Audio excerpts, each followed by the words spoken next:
রাখি নিজে কাছে তোমায় ভালোবেসে হারিয়েছিলাম নিজেকে,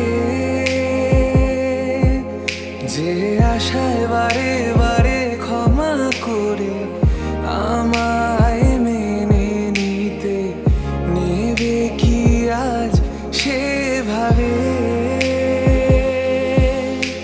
অভিমান করো না, কেউ নেই তুমি ছাড়া আমার, আগলে নাও যদি বুকে কাঁদবো জড়িয়ে তোমায়। ভালো লাগা ভালোবাসার তফাৎ কি যে হয় জানতাম না, তবে কি আজ সব দোষটা আমার, দেরি করেছি বুঝতে তবু ভয় ভয় পেও না।